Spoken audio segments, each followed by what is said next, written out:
Hey, Julie.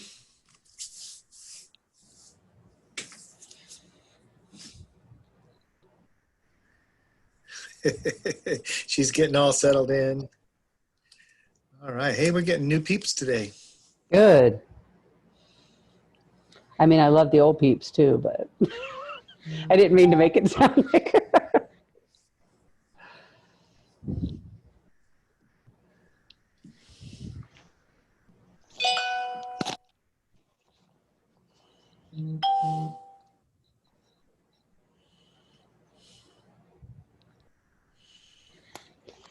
While you guys are waiting, you might want to. I'll just do it all at once. Never mind.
Oh my goodness, multitasking is not fun.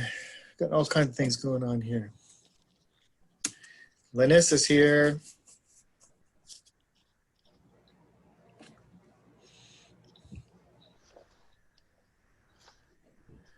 Hey, there she is.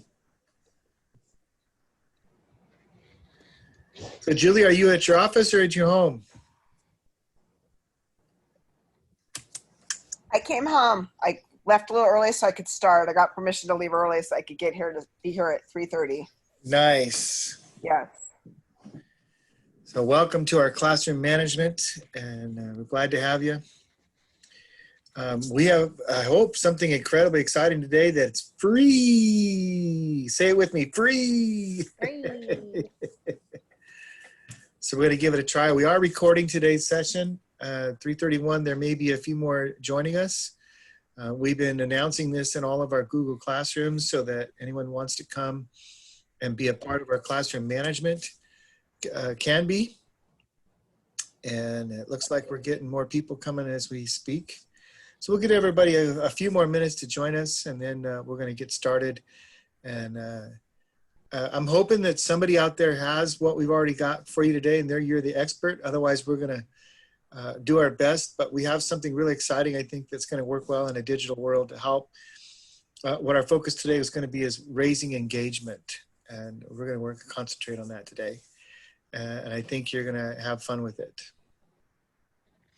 So while we are kind of waiting for everybody to join in, I would like for you to exit full screen out of Zoom, and then using your internet browser, if it's Chrome or whatever, I would like for you to Google Pear Deck Join In, P-E-A-R-D-E-C-K, and then join in. And you'll notice that on your screen in the upper right-hand corner is the join code for Pear Deck, MRXBYQ. And it's going to give you a projection of today's presentation. It'll include some of the links that we have in there and some of the fun activities.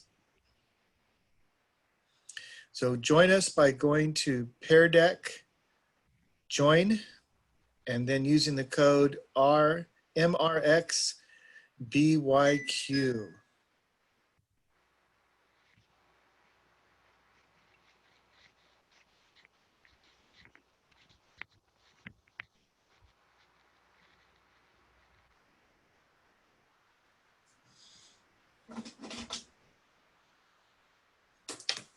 We'll start at what, 3:35?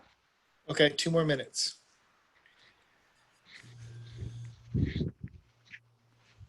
Were you all able to join the Pear Deck? Has anyone used Pear Deck before? Oh, good. You guys are going to love it. It is the coolest thing ever. And we're going to look like complete experts. Oh, sure. We're not.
My thing says 3:35. All Not right, you. hit it.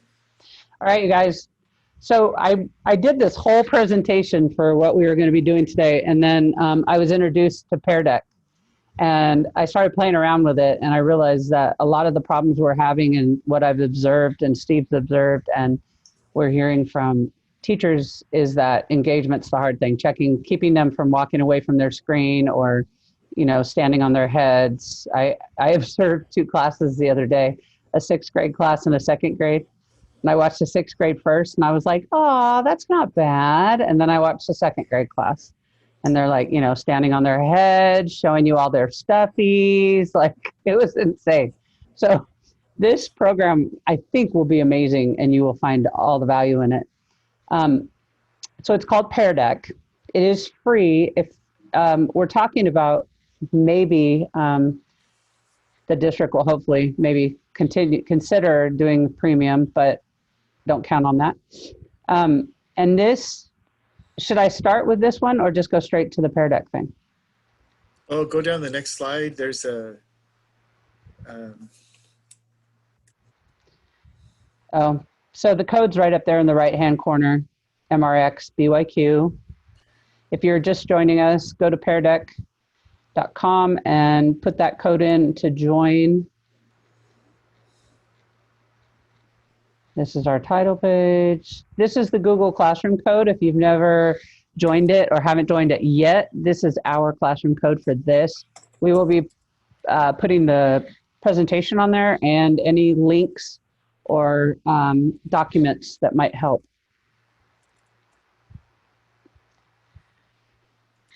And here's the student sign in. And Steve, that's the first Pear Deck they can do. That's a Pear Deck link. So if they click on it, they should be able to link it. Try it.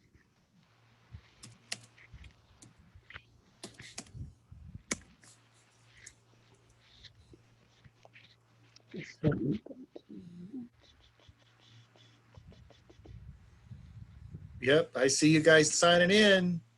Exciting.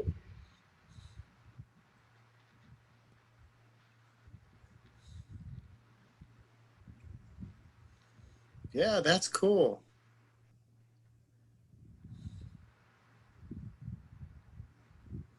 I think that's everybody. Okay. So this one, I think, just to show you how some of these slides on Pear Deck work. On this one, you are being given a dot, and I'm asking you regarding virtual learning and what you're going through as a teacher, where you are falling on this spectrum. If you would just pick and drag your icon to whether you're getting it, barely staying above water, or drowning.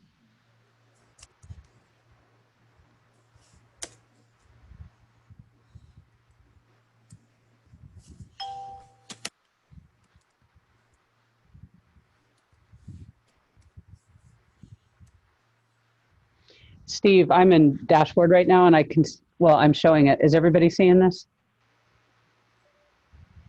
Everyone's present? my response. I don't see everybody else's. Oh, good. So this is for the teacher only then. So I can see that quite a few of you are comfortable with it. There's a few that are barely staying above water. I love that nobody's drowning. That's pretty exciting.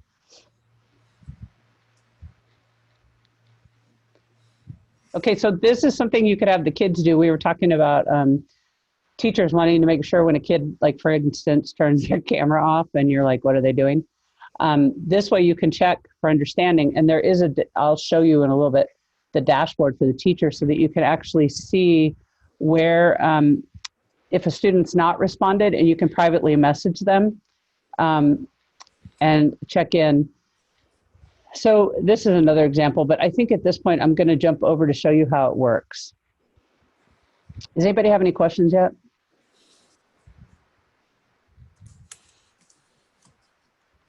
Okay. So let's say I'm in Google Slides. I've only done this with Google Slides.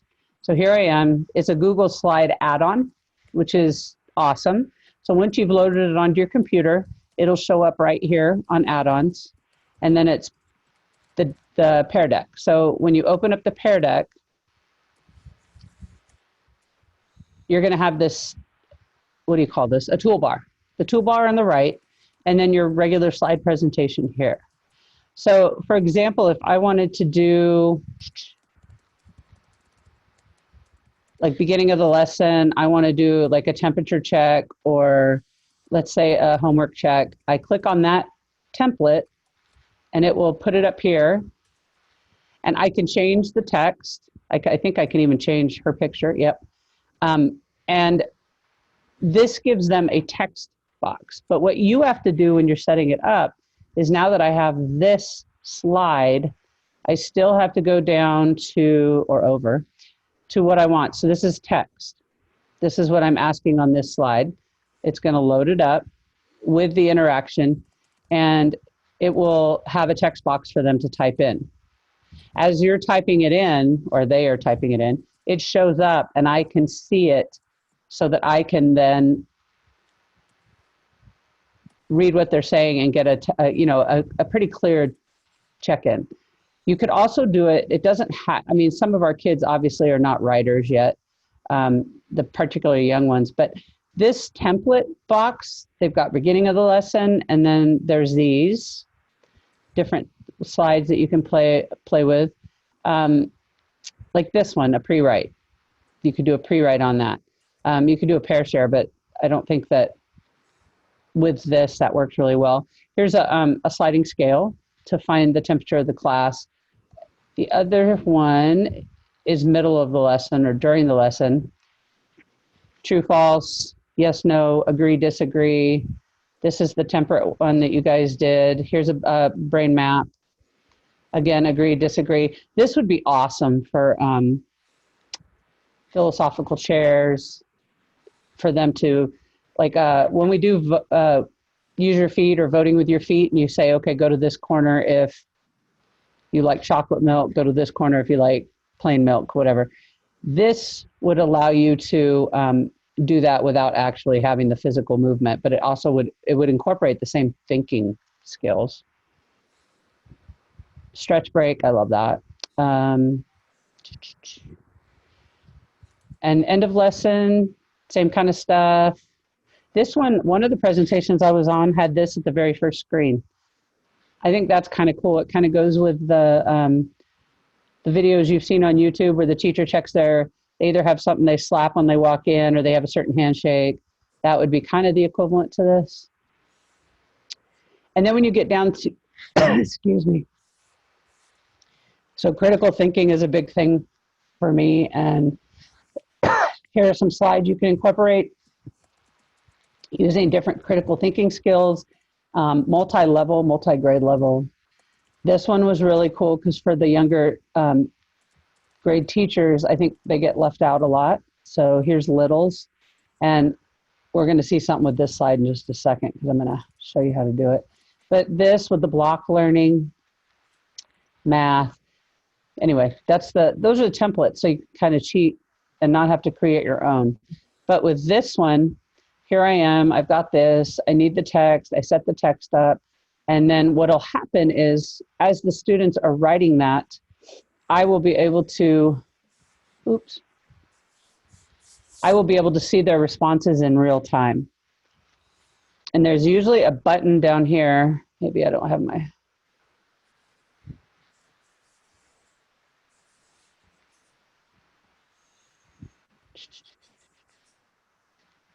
a bunch of stuff on my desk.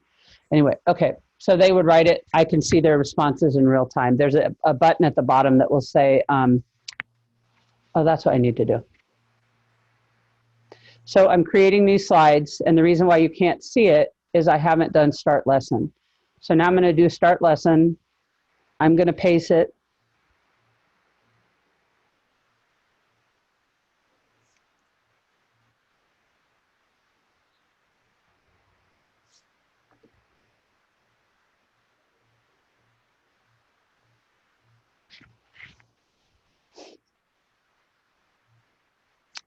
That is not what I want.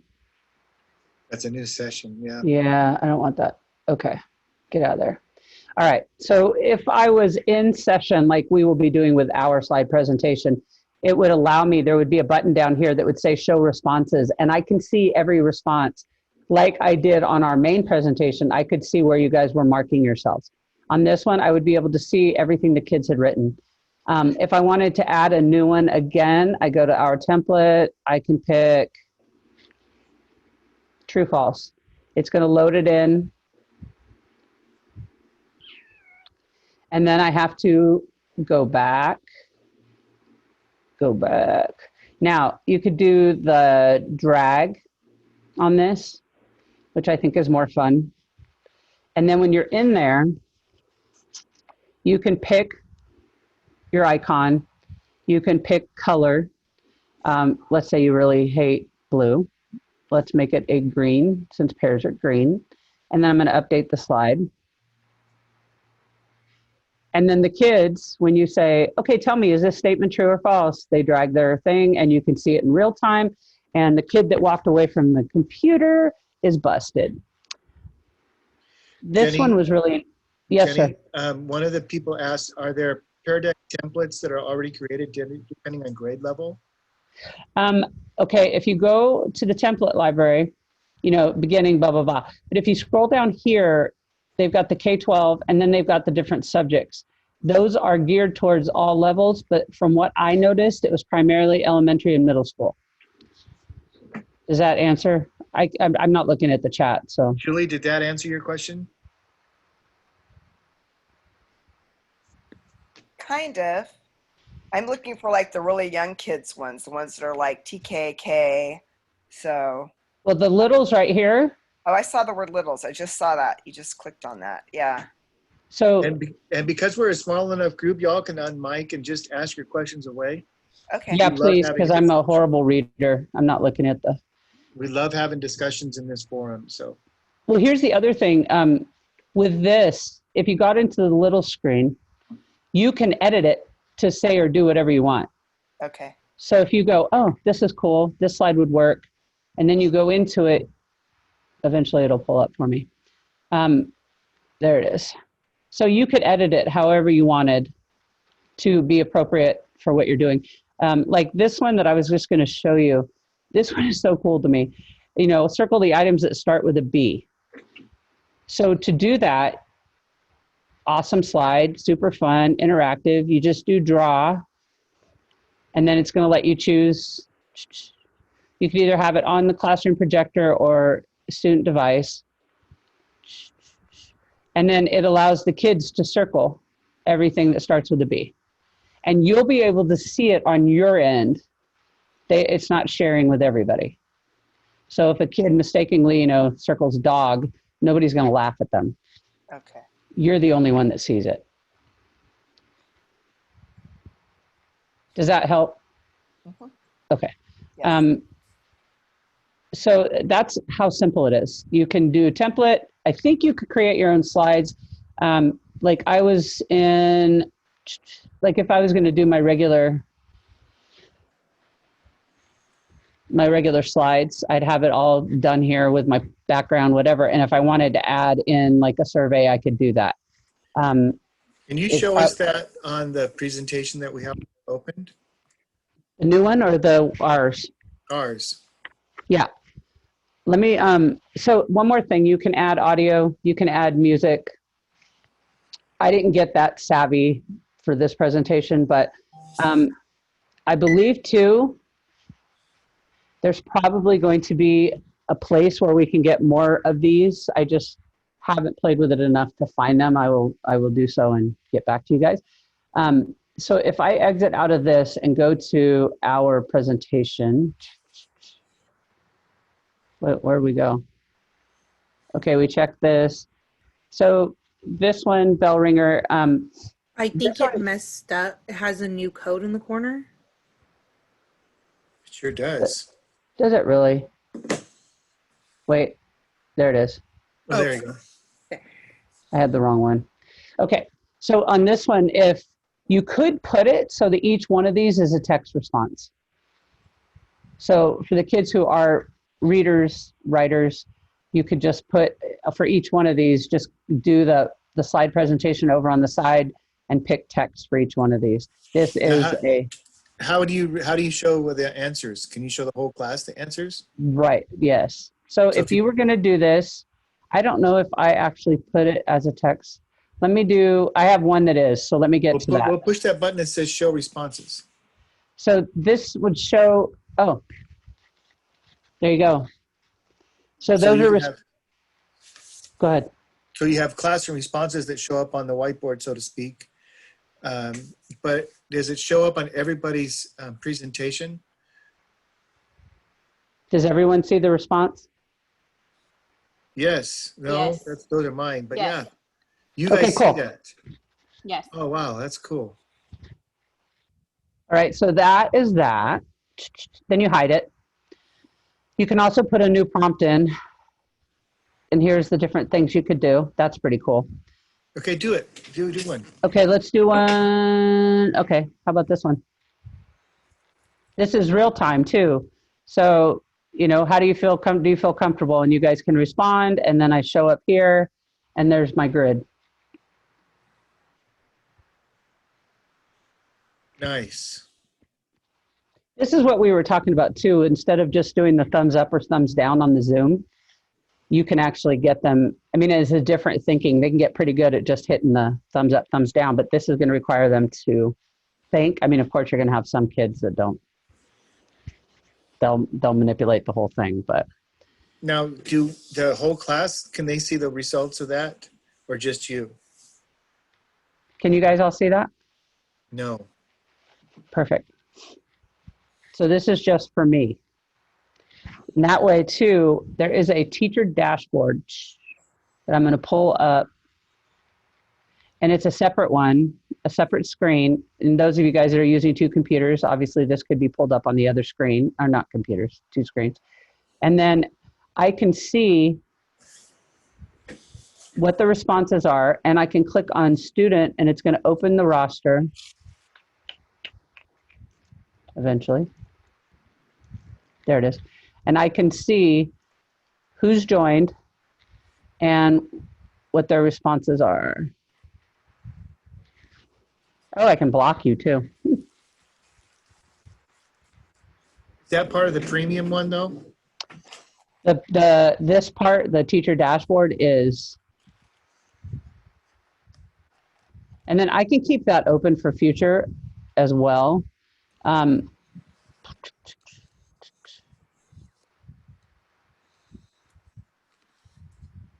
I'm trying to figure this part out. Oh, hide responses. Close window, hide response. Okay, so now we're back to my slide presentation. And you know what I was thinking is with those, the Pear Deck, if you notice the kids are fading or the kids are like wandering off or standing on their head or what have you, that you throw one of those in. Changes their brain pattern, it changes what they're comprehending at that point and shakes it up a little bit. All right, before you go on, so the rest of you, what do you think so far? What are you, have you heard of this? Have you seen it? Do you like it? Is it confusing? What are your thoughts so far? So I use it mostly to check in with students, and it's a really easy tool, an easy way, and it's interactive. The kids like it. Oh, good. You're already an expert on all this. Not quite, but I have played with it a little bit. Yeah. Well, Jenny's used it for 2 hours and I've used it for 2 minutes. So whatever you have to share with us, we would love to hear. Well, I think Jenny pretty much covered a lot of it.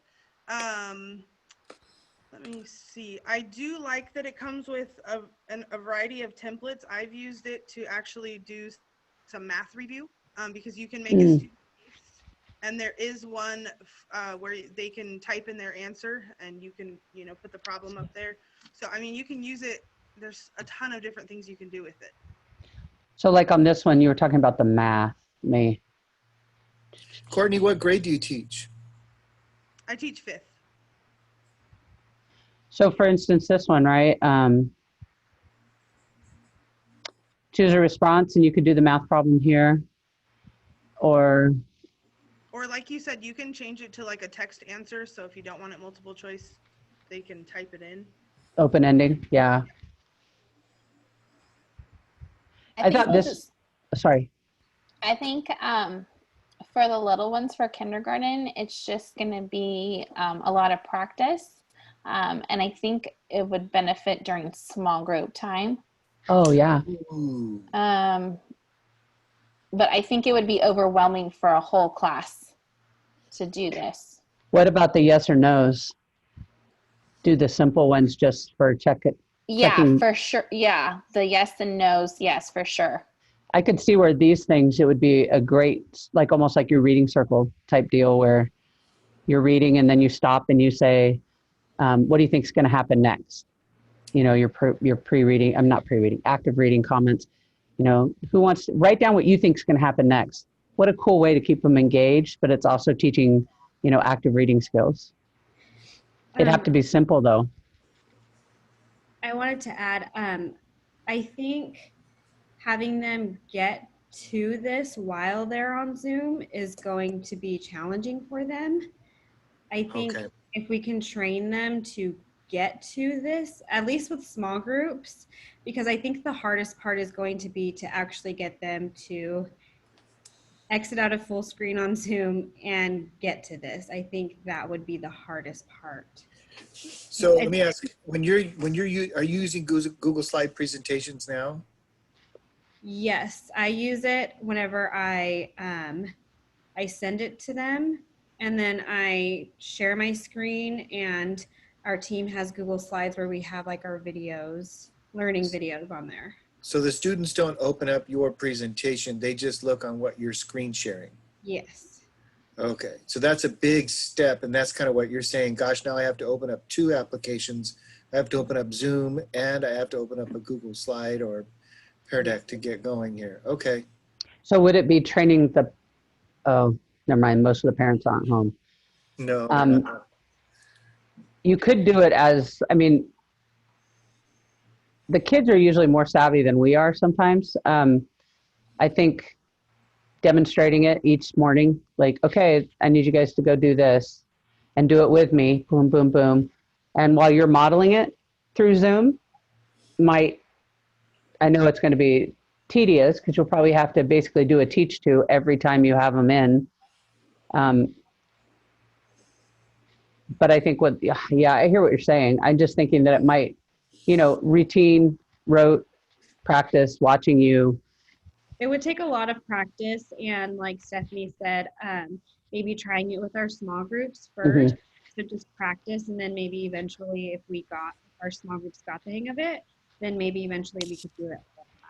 That's a great idea. I also wonder about how some of you guys are meeting with your kids after classes, just 1 or 2. You can maybe utilize it in that regard. And then you've got, 2 or 3 that you're helping along, a small group. But I was thinking after class as well, so that you're not pulling your hair out either. Yeah. Would we have to change, like would the code change every time we do a Pear Deck? I believe so. Okay. Courtney, what do you think? Yeah, the code changes every time you do one. And I think too that it is really about training the kids, and I guess it depends on what grade level you have. Because for example, like when we do it, my kids know how to like split screens. That way they can still see me and but it Oh, really depends on grade level for sure. That Yeah. would be challenging in Yeah. TK, splitting I Yeah, had TK that would splitting be a oh screen gosh. apart. TK would be craziness. Yeah. Yeah, just them trying to find the letter to enter for the code. Yeah. That would be very That's another hard. part. That's a lesson in itself. Yeah. So, Your facial expression when you said that, that was precious. I'm glad I recorded it. I'm going to review that. So I would love for you guys to, like, while we're going through this, think about it and think if there's a way, and if anybody is a little more adept at this, we could maybe find a way to make it simpler, or even I could message probably the Pear Deck creators and find out what they recommend for that situation. Like, is there a way to streamline that for our younger kids? I mean, But I they like might that. be, But I like though that when you're in this application, they can't go backwards or forwards on the slides. They have to look at what you're looking at, and you have total control over that. Versus sharing, if I were to share my slide presentation with somebody, they could be 6 slides ahead of me, or don't even know where they're at. So I If like there that. was a way that we could change the code or make it the same every time, that would make it a lot easier. I'll ask them. I'm going to call them or whatever I can do to find out. That's a great idea. Like, you kind of have your own teacher specific code. I like that. Are there any questions, anything else? And I would love for you guys to, like, keep that in your brain and maybe come up with some suggestions at the end. I really like how when you showed us the critical thinking part, like you can just throw that in the lesson and, or yeah. So, like, I like this one. Of course, I was an English teacher, so of course this will apply, appeal to me. But if it ever loads, here we go. You know, make connections. You know, we're talking about, I don't know, I always use this, sharks. Tell me one thing that sharks and dolphins have in common or something. And, you know, they can do common 1, common 2. I know they have concept, but, or characteristic 1, characteristic 2. This is cool too. I would have loved this with my kids, but the different points of view. I need to show this to my dad. Maybe that'd help him. This is very narrow thinking. Oops. You know what I like too is, like, in this slide, instead of just having them, it gives them a graphic and makes it a little more fun than just straight up a blank text box. I mean, I know they still get the text box, but I think that's kind of cool.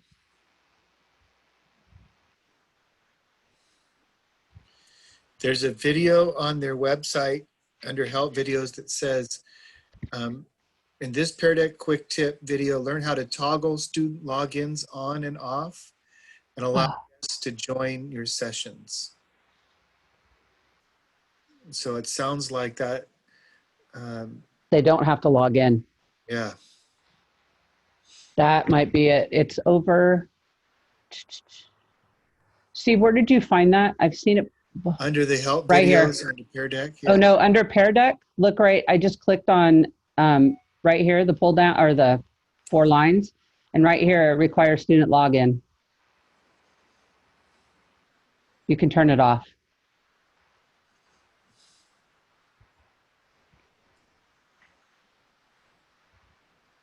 Does everybody see that?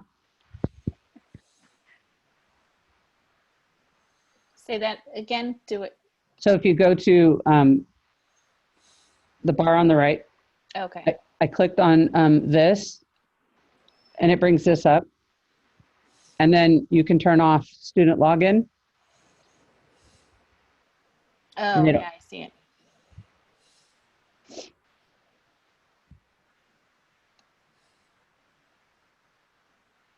I'm going to play with that too to see how that changes. I don't want to mess up our presentation now, so.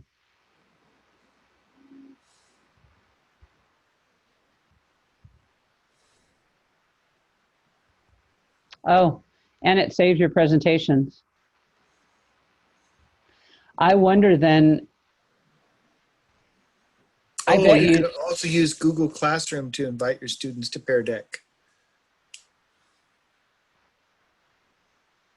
I mean,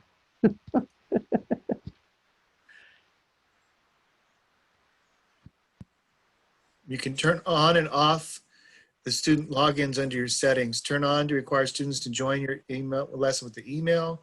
Turn off to allow students to join with an avatar and nickname. that would help with bullying too.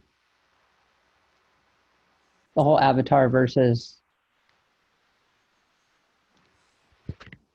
Do you know how long they save the sessions for? it looks like 30 days. Oh, okay. Because I was just thinking it would be a good assessment tool if you ask the yes no questions, if it is saved, and you can go back and like chart the data for what the kids' response were to particular things. Oh, it says they're archived. You don't lose them. Okay. So, yeah, I think you'll have them on here kind of as long as you have your account registered. That's pretty cool. Did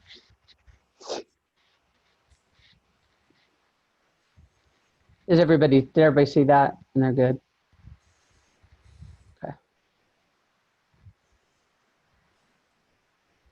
That's not what I wanted.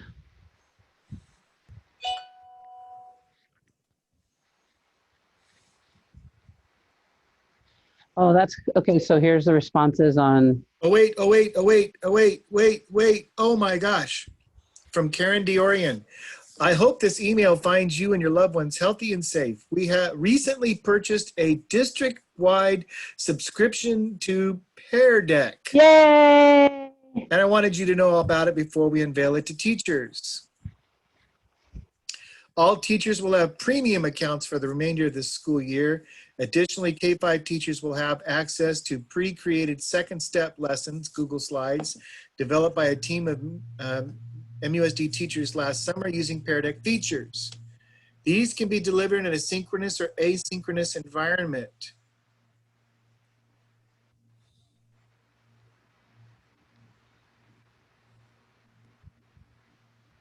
All right, so there you go. This is coming to everybody in Madera Unified. There you go, Jenny. Yay! Look how fast I got it done. That was amazing. I didn't have to do anything. Woo! That literally came in the last 15 seconds ago. That's perfect. Couldn't have been better timing. Right? Yeah. I love this. I mean, I've only begun playing on this, but I was actually observing another teacher at Madera, and she mentioned it. So I started playing with it. I was on it more than 2 hours, but whatever. And then I explained it to another teacher, and she was all over it just because of the checking for understanding type element of it. If you don't have to have the kids log on, that's pretty awesome. And I'm sure it makes it even easier. I can't imagine that they developed this without thinking of the younger kids. It's just finding out. I know on YouTube, the teacher that I was talking to was a 6th grade teacher, and she sent me a YouTube video about it. So you can find YouTube videos on there, and I bet you could find out how to make it easier for TKs and Ks or non-readers or those kind of things. Well, I'm guessing also that if they're rolling this out to the whole district, there's going to be some district-wide training or at least videos that are produced by the district. So that's awesome. Cool. Are we good? Do you guys want to move on for now? We can always come back and visit it at the end. So we were going to talk about rigor, pacing, and step-by-step. Rigor is my thing. I love this whole rigor deal and making it, that's where differentiated learning comes into play, you know, buzzwords. And how do you do that? I know that when I originally was introduced to differentiated learning, I thought, oh yeah, right. You know, I have a classroom of 45. At that point I had 45. How do I make it specific to every child? And so hopefully we'll get into that. This video is actually, so Steve, let's see if it plays the way it's supposed to. Well, you'll have to stop sharing your screen for a moment, Oh, okay. I think. And what do I have to do? Oh, that's loud in my head. Did I send it back to you? Hold on a second. Yeah, just a second. Let me get there.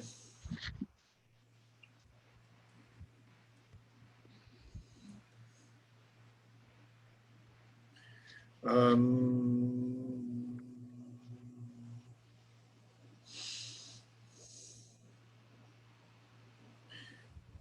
hold on just a second. I got to push the right button so you won't be able to hear it.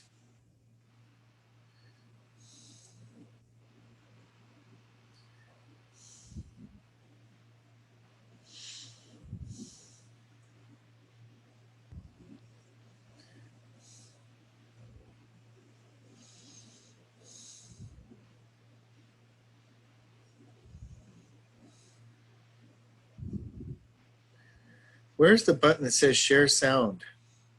I don't know. You had to find it last time. It might just play. Let's try it.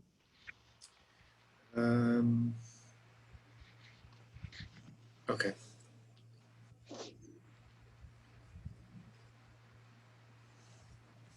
I don't know why there's a student write your responses. I must have accidentally added that.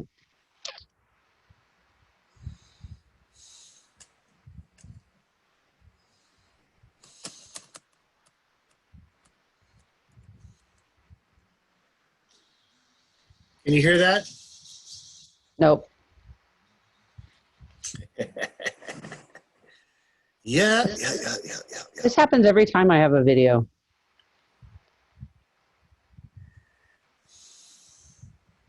When you hit share screen,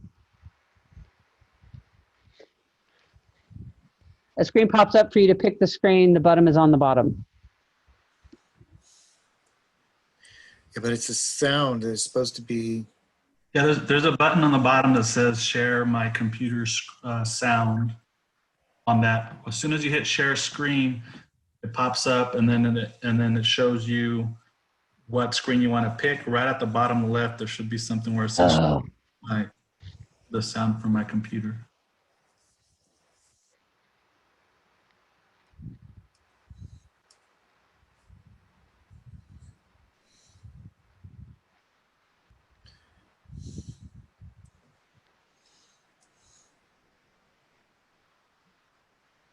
If not, we can just skip it. It was just interesting because teachers, when you ask them what rigor is, it's a little kind of one of those words that's kind of ambiguous. Yeah, I'm afraid, guys, you're gonna. No, I can't find it. Okay, exit out. Okay. All right, you'll have to share your screen. Sorry, guys. All right, here we go. Never mind my cute little video. What is rigor to you? Go ahead and write it in your response.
So far, everybody has pretty much mentioned the word challenging or challenge or challenging Students.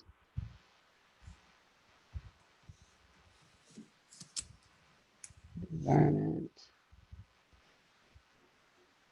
Can you show that?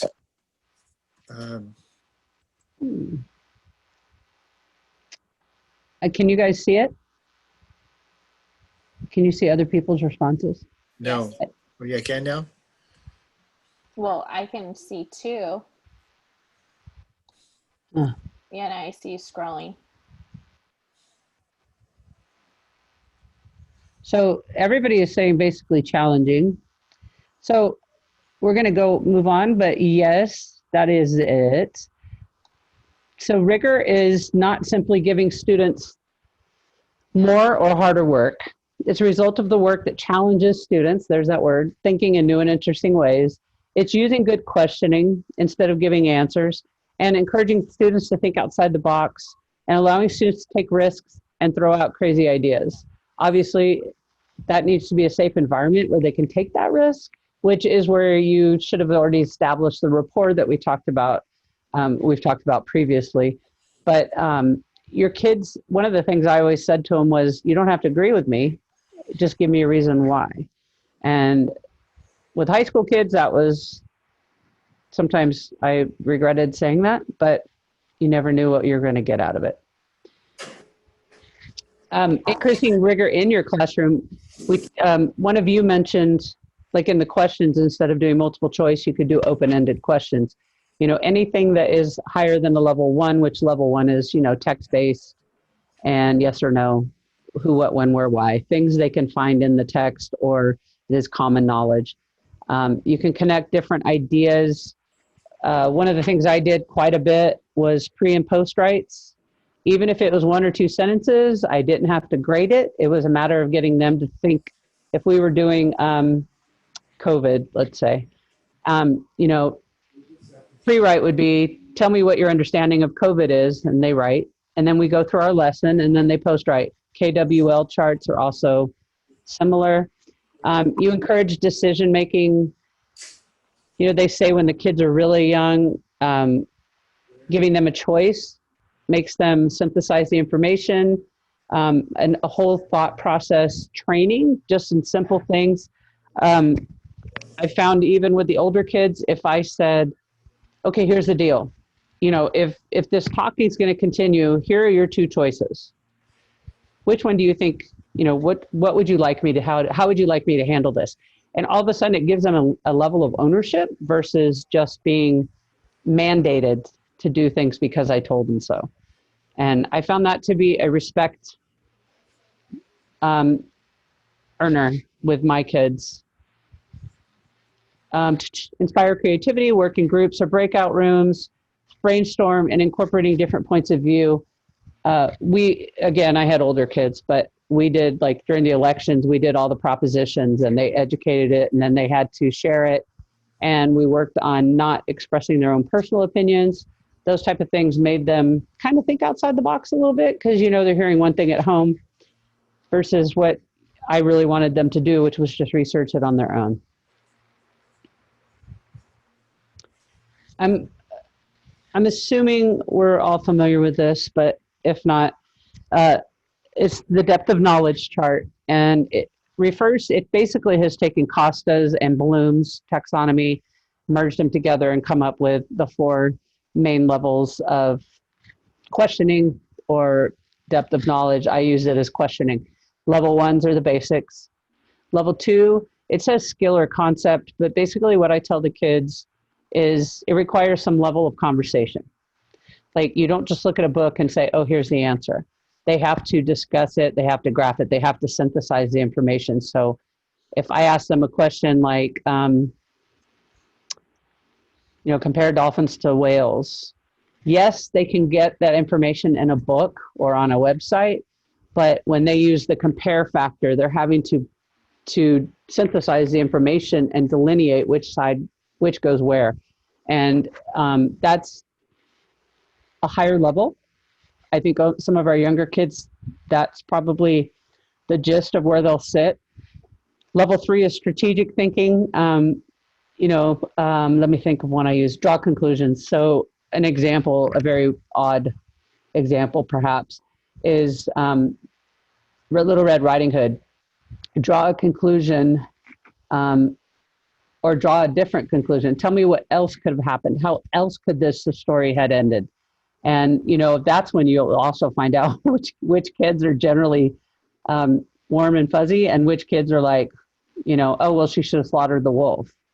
Granted, that might be a little alarming, but they are thinking. And then level 4 is extended thinking. And what I've told the kids is it's how it applies to them, their life, or their world. That's the higher level connection. And many kids will never get to 4. And if they do, it's only, you know, obviously you can land on any of these at any time. Is everyone familiar with this chart? I can't see, so. Yes. Okay, Yes. thank you. Thank you. Okay, perfect. I need to turn my volume down. Lord have mercy. Okay. Okay, drag your dot to indicate the comfort level with the DOK.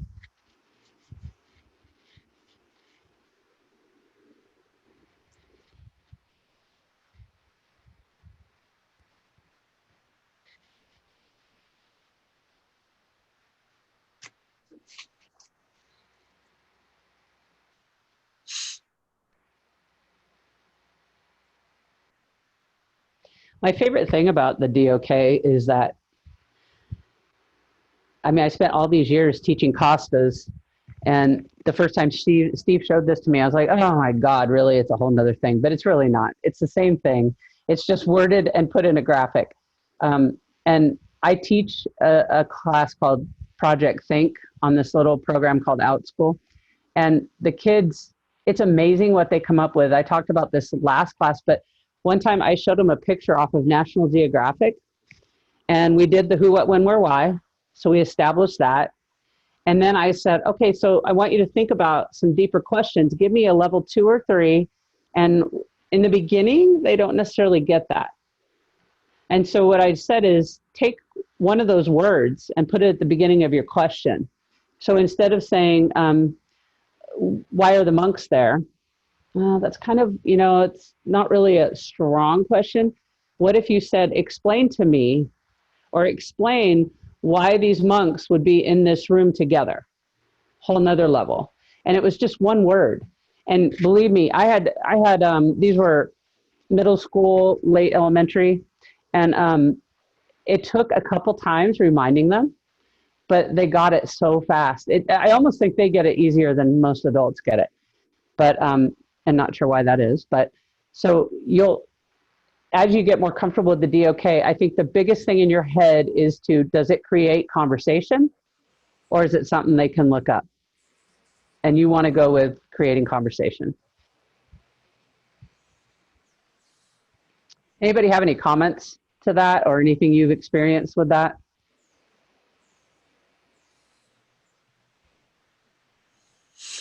Just Jenny, real quick.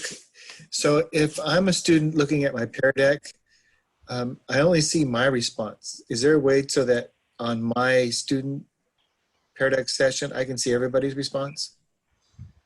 Possibly. I'm not sure yet how to do that. Courtney, do you know how to do that?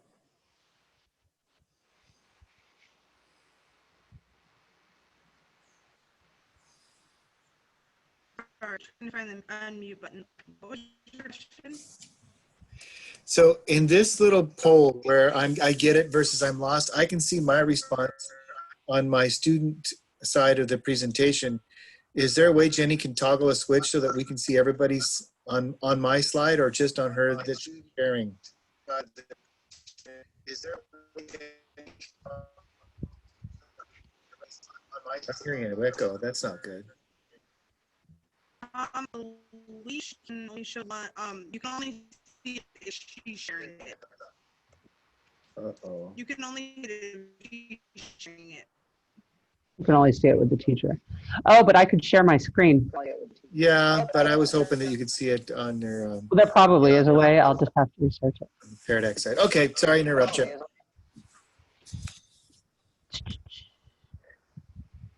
What was I going to say about that? I think I said it. So I'm Socratic and Socrates. For those of you that aren't familiar, I know you all know who Socrates is. Even if you just saw Bill and Ted's Adventure, you know who Socrates is. But the whole thing with instead of essentially giving the kids the answers or guiding them to a direct answer, you're asking them questions. And the best example for that was with math. So the kids are doing a little thing and they get stuck. Instead of saying, do you remember what, da, da, da, da, you can say, okay, so maybe, you know, I know a lot of you do it instinctively, but okay, so here I have 10 cubes. You know, I want half. Can you show me what half means? Think about a pie or whatever. You're guiding them, but you're not giving them answers. And you're asking questions. It's the art of questioning to get them to the end result. And it creates thoughtful questioning versus, you know, well, I told you, here's the process.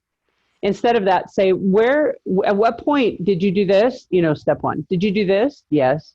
Okay. What did you do on step two? Well, this is where I got stuck. Perfect. Point of confusion. So let's talk about, maybe we talked about, you know, and again, this is where you would bring in the pie thing and the half and whatever. However, you can get them to think outside of the box. And you as a teacher are a guider. You don't have to have the answers. And this thing saved me because I was a history major and I had to teach English. And, you know, everybody says stay one chapter ahead or whatever. I couldn't even do that. So I became really good at like posing questions and learning from them. And I didn't realize I was doing it as a survival technique, but I didn't realize that it was increasing their thought process and increasing their thoughtful questioning on their own. And then in the future, I taught AVID, and AVID is all about Socratic questioning. So one of the things that we do in AVID, and I could see where this would work even in small groups, probably with the older kids, not the you know, TK or K, is they're in a group and you could say, example, you have spaghetti noodles, not cooked, and marshmallows sitting there. What could we do with this? They're all going to throw ideas out. Okay, well, what about this? I want you to build a bridge. And don't tell them anything else. And if they all just sit there and stare at each other, that's okay. Eventually, somebody's going to get tired of sitting there staring. And you say, well, could we, you know, what do you notice about a bridge? What does it have that holds it up? And then you're guiding them. And pretty soon, those kids are going to be building bridges like you've never known. I learned at a conference about a physics lesson, and I was like, oh, dear God, most of my kids will never be in physics. But okay, let's do it. And I hated physics. That's why I feel that way. And it was a roller coaster one. And they basically took pipe insulation, cut them in half so they look like channels. And I gave them a bunch of those, a marble, and paper clips, because I had tons of paper clips for some crazy reason. And I said, I need you to create a roller coaster that has one loop. And we pre-wrote, what do you think is going to happen? We post-wrote when it was done. And then I let them create. And let me tell you, the stuff those kids came up with, I had stuff coming off the roof. I had stuff, I mean, it was everywhere. But they didn't even realize they were learning physics. And as we talked about it, I'm like, okay, well, why do you think that marble was able to stay on there? Because at first they're like, oh, no way. There's no way that marble is going to stay on there. And then they realized momentum and, you know, all those gravity. And it was such a cool development to watch them come through that on their own. Why is oh. So how can you increase rigor with your kids? Get rid of level 1 questions as much as possible. You know, in initial discussion, you're going to want them to tell you, who is this, what's happening, why is it happening? But then bump up as quick as you can to, you know, somebody tell me what else the wolf could have done, or tell me a better way that this story could have gone, or tell me another ending, or in math, is there another way to solve this? Is there another way for us to come up with, you know, a half or a quarter? And, you know, you're always going to have the kid that totally walks outside of the box, which is awesome. And that's where we need to reward them. Pre-write and post-write. It was interesting in their post-writes. what they noticed. Like usually it was so-and-so was in charge or was pushy, but we worked together and did this. Or you can ask them, what was your role? And one of the reasons why I like this, especially even in group process, is even if I'm the kid that doesn't talk and maybe doesn't say much, I'm engaged. I'm engaged and I'm paying attention. I may not be the talker, but I'm still learning. And it's because it's a lot more challenging and more fun. You're going to get them bought in. And allow times to answer. I think for us, when we ask a kid a question, we immediately feel bad if they don't know the answer. But some kids take a lot longer to process. So we need to kind of just take that extra second pause, because if it gets to the point, the kid's panicking and they're on the spot and all that, you could always say, hey, can somebody help him out? And it becomes a little more of a group thing, but be okay with some silence. I never was, but another thing is using expository text. I know a lot of the texts for the younger grades are usually informative type expository articles. Somewhere in between the lower grades and high school, we lose the use of expository text, and unless it's a conscious effort by the teacher. And when they get to college, that's the one thing that most of the college professors are saying is there needs to be more expository text. So what I've had them do, and I was going to have you guys do it, but we're not going to have the time. I have them read an article, a story, whatever, out of their reader, what have you. And then I say, I want one question from one of the higher levels. They're used to reading their stories and answering questions in a book, right? And so some of those questions are higher level, I get that. But if you make them generate their own question, that's a whole nother level of thinking. And sometimes it's exhausting for them, and that's great. When they leave your class, they should be exhausted. And not because they were doing calisthenics and standing on their heads. I've also had them in groups, and like I have them read the article on their own, and then they generate a question, and then they share as a group their questions, which of course brings up sometimes, oh, I didn't even think of that moments. And then they can either share all their questions or they can pick one. They tend to self-correct in that regard too, because one of their peers might say, oh, but it says here, that's a what, so that's kind of a level 1. And they work through it. And that self-correction, of course, and learning from your peers is a lot more powerful than us. One thing I would recommend, and I don't know that this necessarily fits, but anytime you have them in groups, if you're not right there, because I don't know who teaches older kids, is to make sure you assign roles, because otherwise they're all going to sit there and stare, and one kid's going to take control and the rest of them are like playing around.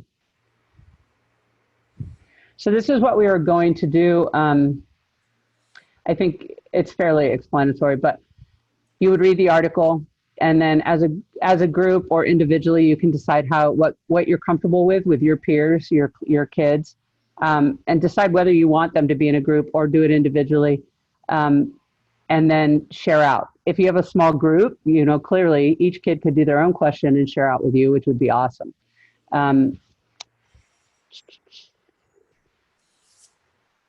Oops. So differentiated learning, I know that this is a buzzword and some of us are really good at it and some of us aren't so good at it because it's a little uncomfortable and it requires a little bit more work.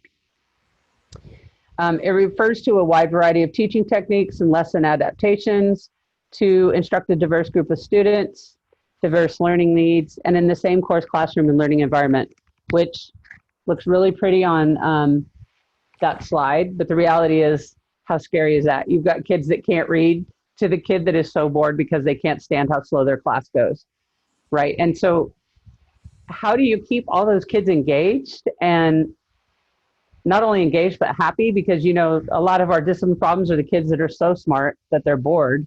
And then they walk around and create problems or, are sending chat messages that aren't so nice and all those type of things. So how do you keep them all engaged? And, I've heard this so many times from my colleagues and what have you. It was like, oh my God, I have kids that can't write and I have kids. Yeah, I get it. Unfortunately, that's our population and you still have to engage them. So I'm going to give you a couple ideas. Some of you may have heard of and some of you may not have, but it might spark a creative bone or something. Provide choice. We talked about that before. And relevant assignments. One of the ways that, the best ways to do that is that in the beginning, when you do your surveys or your learning styles or your parent questionnaires that give you insight into what the children are interested in or their struggles, you could look and go, okay, most of my kids love music. Why not incorporate music into their assignments? Not just the songs and all of that we do in the beginning, but maybe pick a song that best fits the theme of, I'm going to go high school on you here, but Romeo and Juliet. Pick one song that you think fits the themes going on in Romeo and Juliet.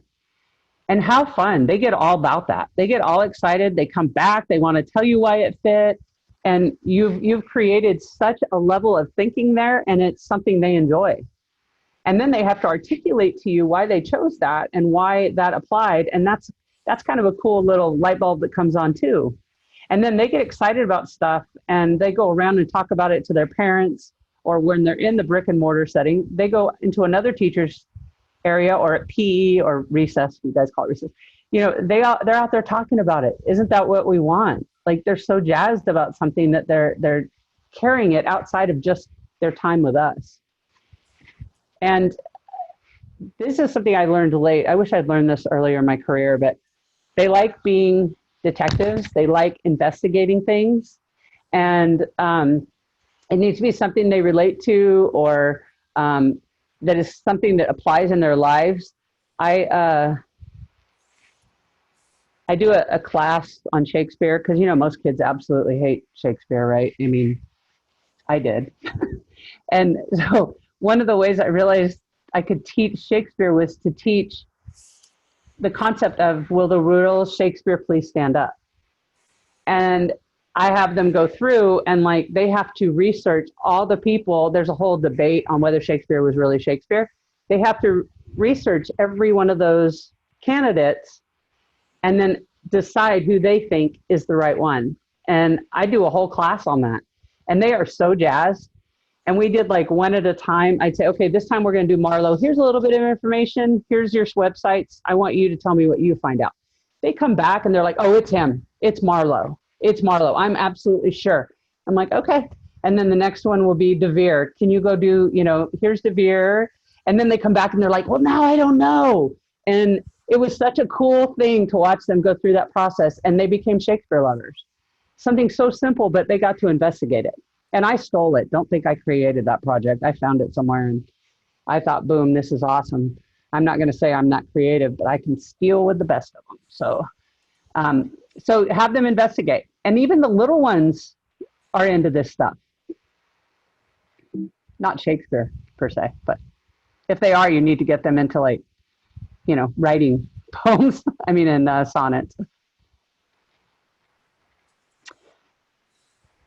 So providing choice, that gives them power. It gives them responsibility, and you'll find that they're far more invested in what you're doing. The topics or activities should be student generated, or at least based on what you know about your students from those early tests or early questionnaires. Another example, you're going to get tired of the Romeo and Juliet example, but those are the best ones I can give you. We would do Romeo and Juliet, and I'd have a menu. They had to get a certain amount of points off that menu to get a certain grade. And, my artist kids, there were things for the artists. There was things for the music kids. There was things for the chefs. And there was I think it was 9 assignments, 3 by 3, and they could choose.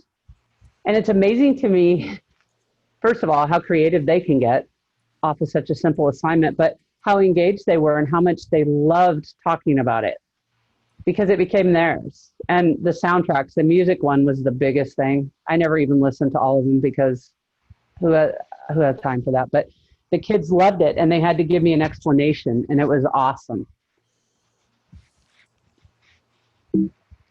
I keep trying to hit the forward button. It doesn't work. Here's some ideas for that. This is a menu site. It was awesome. She has samples for like elementary and younger kids. She has a grid where it's simple, and then she has like a middle one that the kids can create their own, but they have to tell you about it and you have to approve it. So the kid that is incredibly bored, that's where you challenge them. Okay, I get it. You're so smart. I absolutely understand it. So why don't you create a really cool assignment? And maybe I'll share it with your peers. And all of a sudden it becomes a whole nother level of engagement. And this will be on Google Classroom, so you can. Here's one of them that I clearly stole off the internet. So like for this is probably third or fourth grade. I want you to have 20 points. You could either do one of the 20s or you could pair them together. But in there, you list your activities. You could do the middle one as an open. And sometimes you could have the kids generate these activities too, just straight up. The other thing I know teachers have used this for is you've got your lessons going along, but you have the kid that is done and is sitting there twiddling their thumbs. You could do this as an additional and say, you know, these are extra credit. These are, or make it a requirement, because some kids will say, I don't need extra credit. But you can say, okay, but you know, you don't forget, you've got your menu and you've got to have 10 points by this date. So when you have downtime, please work on that. And ideally, because it's something they chose, they're excited to get into it. Has anybody ever done these? You can speak because I can't see. Nobody's done them?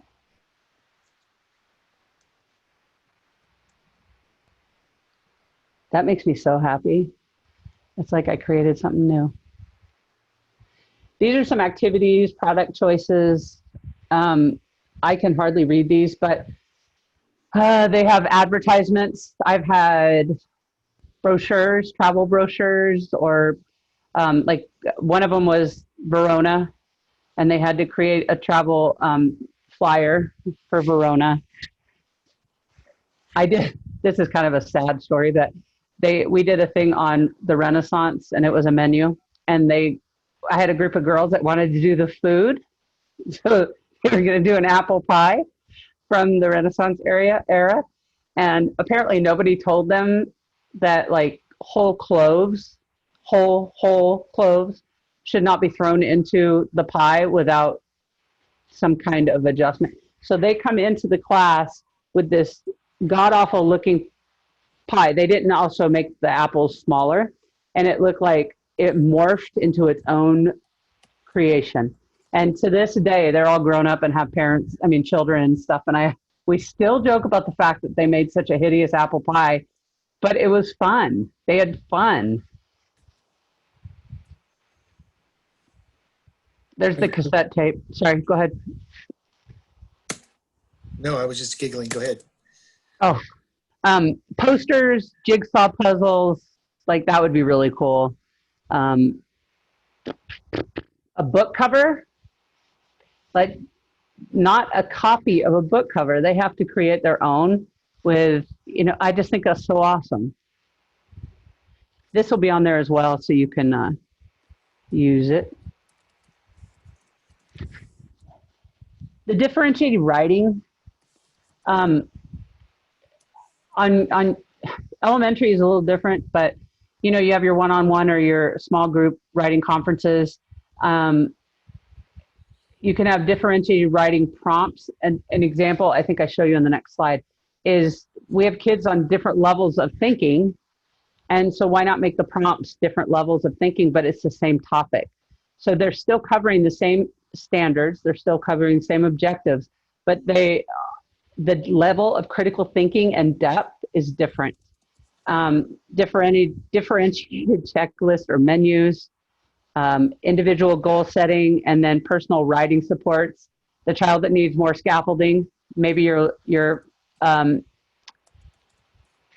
level prompt might need some more scaffolding with that. That's fine. The point is you're still hitting the same information. You're just catering to the child's abilities, and that's what we should be doing anyway. This one was a good one for the younger kids. Maybe give them a paper with fewer lines, because a child is intimidated when they've got this big paper. You know, even the older kids, they're like, I have to fill the page up. Like, you want me to fill that page? Like, all those lines? Do I get to skip lines? Like, they're always thinking like that. That to them is overwhelming. And we don't want to overwhelm them. So what if you gave the kids, you know, our kids that are overwhelmed by that or not great writers, you know, 4 lines? They're still writing. They're writing within their skill level, but they're not going to be overwhelmed. Another one I saw was the stapled booklets, which granted we're not in person right now, it'd be a little harder, but, and you know, you do your intro on one page, or your first sentence, your second sentence, your third sentence, or your intro, your body, and your conclusion. There's a whole variety of ways to handle that, but it breaks it down, and again, less intimidating. Offer choices for graphic organizers. As an English teacher and a writer, I did not care to be told how I had to brainstorm. Give me a couple options and I'll choose the one I'm most comfortable with. I also wrote backwards. So like I wrote my essay, then placed it into an outline to make sure I had the correct information or enough support. I didn't like necessarily writing the way everybody else wrote. And I realized when I was teaching English and teaching writing that that was a lot less intimidating to kids to allow them that option. You know, include word banks. I know a lot of you do that already, sentence starters. And we talk about the kid that is so smart and so bored and the overachiever. You know, clearly they probably don't need word banks, but you could challenge them to use maybe harder words, and challenge them to use, not use sentence starters or make their sentence starters shorter. And all of those things would increase a child's rigor for them individually. Here's an example of the prompts. So we're doing African elephants. We would have already done all our prep work. I've probably shown a video. We've probably read something about it. And this would probably be what later elementary grades. You know, write a full paragraph describing the physical traits of the African elephant. Include details and examples. With a younger child, you could say, give me 2 sentences about the African elephant. The next one, write a 3-paragraph essay discussing the physical traits of the African elephant. Describe 3 different traits and give examples. And then the third one, write a 3-paragraph essay discussing the physical traits of the American elephant. Describe 3 different traits, provide data and facts to support your statements. Must include a solid introduction and conclusion. So here you have a child who may be the one that is like overwhelmed by a full page of paper. And you can say, okay, I just need 7 sentences, 5 sentences, and I want you to tell me 3 things or 1 thing about the African elephant. You still got the kid processing the information about the elephant. Ideally, that's what we want. We're challenging them with their writing, but then the kid who's bored and could probably whip out a full essay or a full paragraph with great support, you're challenging them by, you need to provide me some data. Well, now that kid's like, oh, I'm going to show you data, you know, and then they're going to be doing the research that takes it to a new level. And obviously you would have to adjust it for your grade level. So here's another interactive. Could you use differentiated prompts with your students?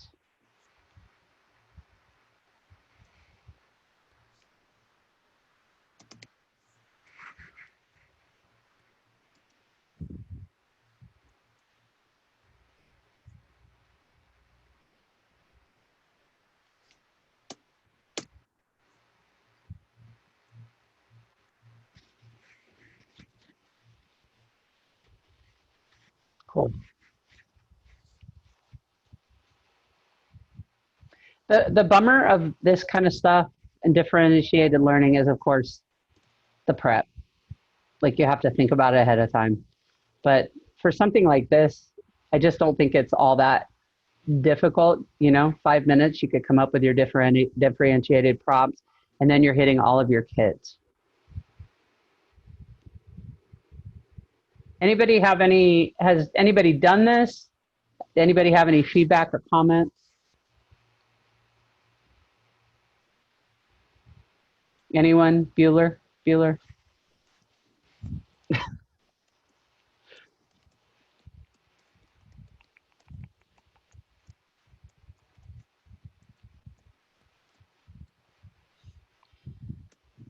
I added these, this menu samples. That's that one I had on the other page. These are some video activities, and this is all kinds of activities. There's also one, I need to post it. I'll post it in Classroom.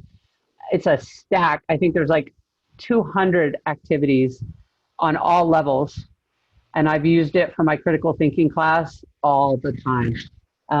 I will add it to the Classroom. It's called, I don't know, 101 critical thinking activities. And literally, it's like old school, like somebody just uploaded the whole thing, but it is awesome. Now it's Steve's turn. Yay, yay, yay. All right. Let's see. Well, I guess we keep going. How do you pace your class? How do you know you're on the right pace?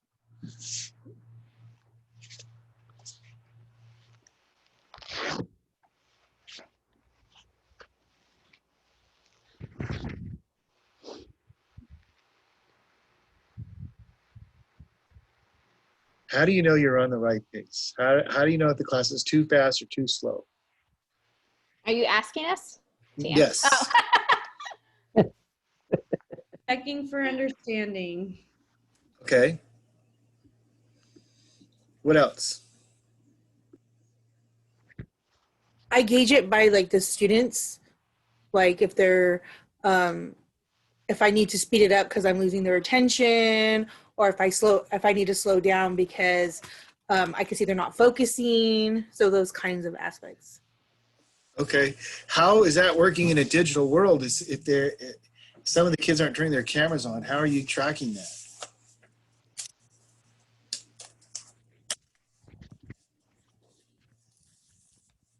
So my rule of thumb, I tell the kids if they are choosing to keep their cameras off, if I ask questions, they have to at least, answer it in the chat if they choose not to answer aloud.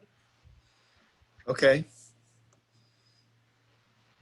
Lanissa, if you're talking to us, we can't hear you. You're muted. Sorry, no, my daughter is You're talking trying to somebody get my attention. Isn't Zoom fun? All right.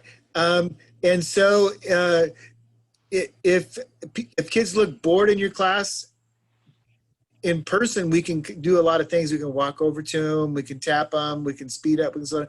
But on camera, if they've got their cameras off, how do you know if they're bored or not bored? How do you know they're engaged other than they're giving a thumbs up or thumbs down? Well, if their camera's off, then it's kind of hard to tell. Very difficult, isn't it? And are you guys struggling with some of those things?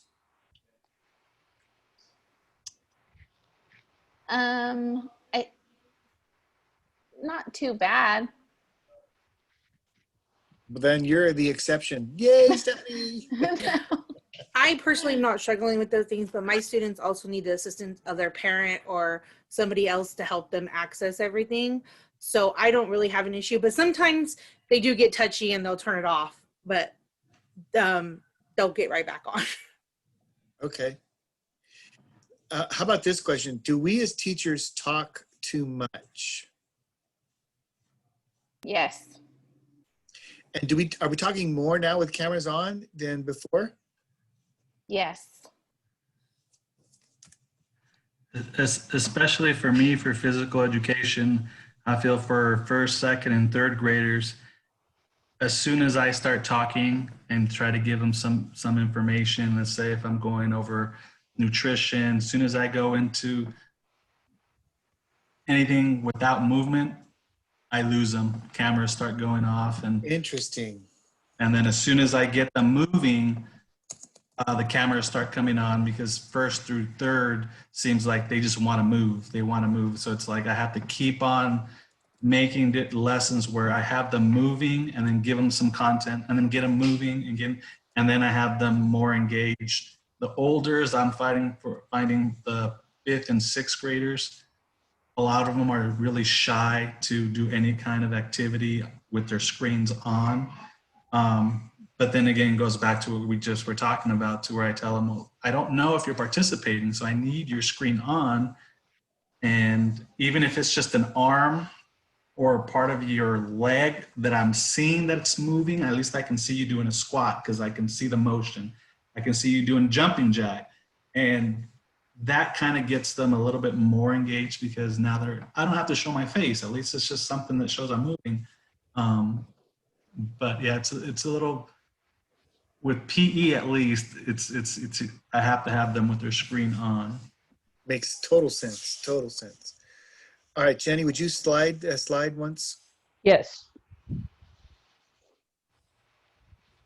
One more.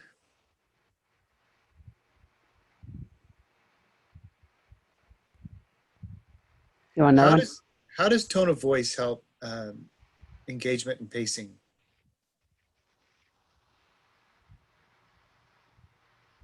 Well, when you're louder and a happier tone, more excited, it seems to draw the kids in. You know, I've never, this is going to sound strange to some of you, I've never been a dog owner before. What? Well, the long story is, when I was about 4 or 5 years old, my parents figured out that my asthma and the dog didn't go together. So we never had dogs when I was growing up. And then we got married, and my wife's family, they all want dogs. And I'm like, I'm just barely adjusting to getting married. So no dogs, right? And so finally, so to make a long story longer, my stepdaughter is graduating 8th grade. And I kid you not, she's had 3 Bs or 4 Bs her entire time at TJ, literally never gets into trouble. Even though she's a teenager, we rarely ever have a bad attitude from her. When she's upset, she just gets really, really quiet and non-responsive, but she doesn't say rude things. She doesn't do rude things. She's not passive aggressive. And so for 45 days in a row, she asked me, hey, can we get a dog? I'm like, no, we can't get a dog. Can we get a dog? No, we can't. 45 days. How do you tell what, in my opinion, is one of the most perfect preteens or teenagers I've ever met? All she wants is a dog. Well, you're a mean stepdad, so that's what happened. Right. So we got a dog. And so we have a brand new, he's 5 months old, 6 months old, border collie, incredibly smart. Learning, my wife is teaching it to pick up its toys at night. I mean, I'm not kidding. Pick up the toys and put them in the basket. We can't even get the kids to do that, but we're gonna get the dog to pick up toys. But one of the things they found was that when I start talking to the dog in a really excited voice, and it doesn't even matter what it is, he can tell the difference between being excited and being angry. And when I get excited, the dog gets really excited. I have all the scars because he likes to chew on everything, including my arms, when he gets real excited. Do your students kind of respond in the same way? Like, Well, I hope they don't gnaw on your arms. Right, there you go. Look at me. Well, let's see. We've had some of that. But the way you talk to your students, do they get, if you're excited about something, do they get excited about it? Right? And y'all are muted, so you're not talking back to me. But that's okay. That means I get to talk all I want. Well, God. Till at least 5:30 anyway. All right. So even with pace or a tone of voice, we can grab kids' attention. And I had one teacher that showed me she was in the Grand High School. And when her kids were getting kind of, if you've ever worked with freshman kids and you taught English, it's like, oh my gosh. What she would do is start talking quieter. And the quieter that she talked, the more irritated she really was. But all the kids had to stop talking so they could hear what she was saying, and it worked every time. I'm the opposite. I'm more like the PE coach, like Marco out there, and I call it my coach's voice, and I get louder when I want to get everybody's attention. But what I found is that my loud voice can also be a scary voice. And so if I have special needs students in my class, and here's something I didn't understand. We grow up in different environments. And what if a kid grows up in a house where, what I found out after I got married is Rihanna never really yelled at her kids, ever. And I remembered one time saying one of the kids' names loud. And I went, Brian. And she started crying around her room because she thought I was yelling at her. Like, whoa, whoa, whoa. I haven't even begun to yell. Here we go. You want to see some class A yelling? I know how to do it because I was raised by two parents that know how to yell. The way you carry your voice can really help draw students in and can keep their attention. But pacing also is good because I can tell now that I've been talking too long and you're all like, okay, please turn the slide. Got it. All right. So Jenny thought that, found this that said that it's a child's age plus 2 minutes. Have you found that to be true?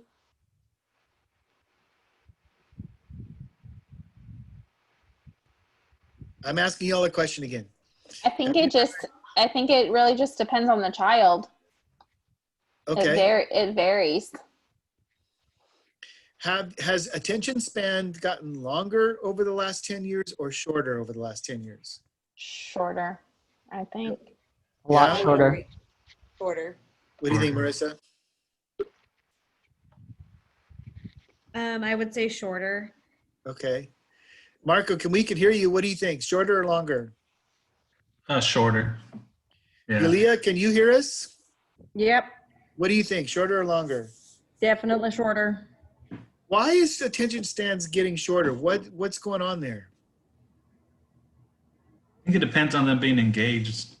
If they don't care, if it especially like in P, if it doesn't, like for the young kid, like I came from high school to elementary, and then especially in elementary, if they don't care, I mean, not even a minute goes by and they're already doing something, especially they have so many distractions at home. And as soon as you start talking and, oh, it's something I don't like, I'm going to pay attention, fiddle with this other thing. Or I have even, I mean, it's great. First graders that pop open a book, which is amazing that they're reading and they're not on a phone or anything, but they'll pop open a book and they're reading. And it's like, hey, it's not time to read. I don't know. I think there's a lot, especially on right now, distance learning, there's just too many distractions at their own home that their attention span is way less. There's been some studies on attention span, and it definitely over the last few years, it's gotten a lot shorter.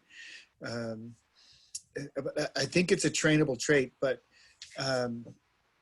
part of it is the way that kids are interacting with their world right now.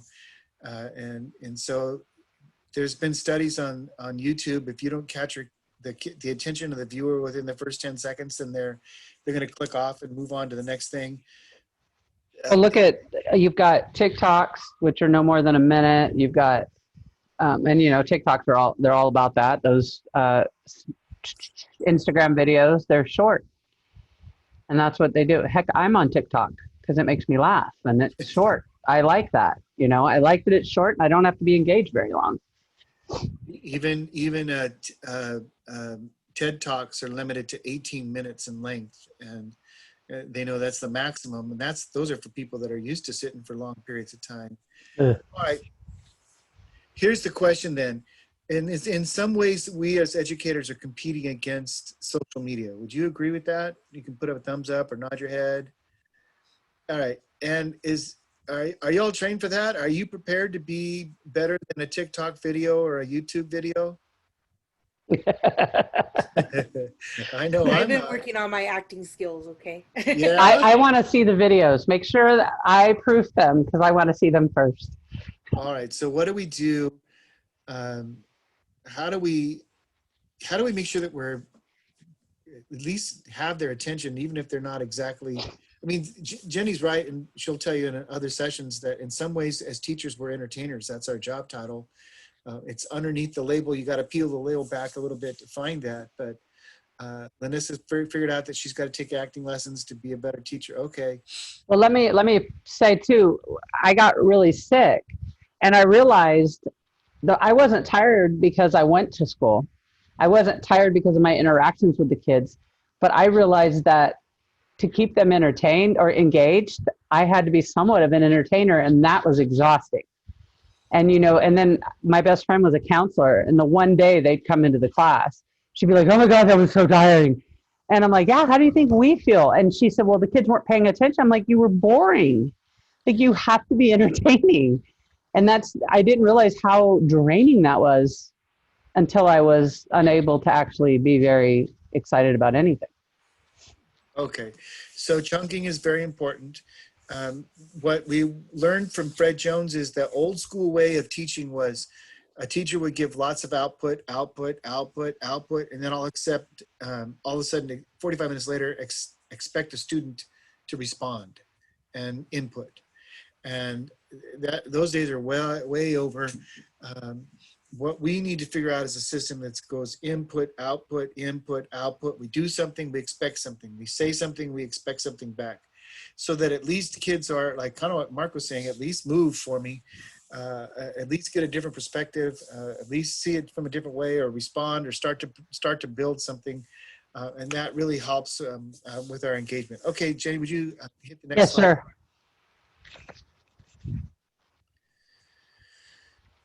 Can I do this one? Yeah. So one of the things I noticed in all the classes I observed in the past was that the minute you have to turn to go look for your timer, or the minute you have to go get something off your desk, you lose them, or at least you lose a portion of them. So one of the things that I really realized was such a key thing is you've got to have it all ready to go. I mean, we already feel discombobulated if we show up to class and we don't have everything planned. High school teachers tend to write it on like lesson plans on like napkins. But if you're not planned, or you don't have your copies done, or you're discombobulated. But the same thing should be true of having your timer ready, having your laptop up, having all your programs pulled up on your desktop so that you're not fishing for it. Because the minute you do that, it gives the kids permission to check out. And so we've got to be seamless, and we've got to be engaging, and we've got to use our voices and not have the downtime be our fault. If the computer goes down or people freeze, that's enough. I mean, that's enough of a distraction. Don't let your preparation be also part of that. And don't always use the same materials. There's an element of consistency that kids need to have. Every day they walk in and they do this. But every activity should not be the same every day. Sticking too rigidly to time limits, just be aware. If they start, moving around, obviously they need to stand up and do a little something funny or something fun, little wiggle activity. This is a high school teacher's nightmare, is when the kid says, hey, tell us a story about, and then you go off on that story, and an hour later you're like, oh, damn it, I didn't get through it. And this one was when we were in class, but it could also be now with virtual, is being stuck with one group of students and basically not seeing the rest of your class. And then breakout rooms with Zoom, if you're in one, you obviously can't see the others. So you have to pop room to room. That's tough, but it can be done. But it's important too, because you have that group that you really enjoy, but they also know how to keep you there, and they know how to keep you engaged, and they'll ask you the right questions. And before you realize it, your other kids have wreaked havoc, and they have a mutiny going on. But because you enjoyed what you were doing, it's hard for you to disengage. So I just caution you to be aware of that, and make sure if you do and you have permission to do breakout rooms, that you pop in frequently and unpredictably, so that they don't know when you're going to show up. Oh, sorry, Steve. Next. Yay. All right. I had a question on Yep. the other. When you had said always using the same materials, What do you mean? Like, Okay, so obviously we have certain texts and supplies that are obviously going to be the same. I mean, we don't have a vast majority of resources, but using, when I say materials, what I really am saying is make sure you're engaging different parts of the brain and the different learning styles. So instead of just doing read, or read and answer questions, make sure you're mixing that up. Let's say you're doing spelling, make sure that when you're doing this, here's a great example of spelling. Don't always use the same graphic organizer.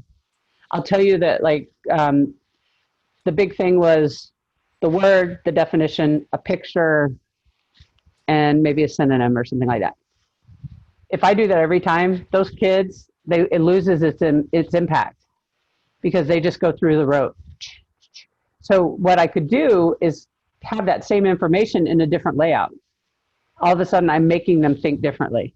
Same information, that's not repetitive. And that doesn't mean you can't reuse it. I'm just saying don't use it multiple times in a row.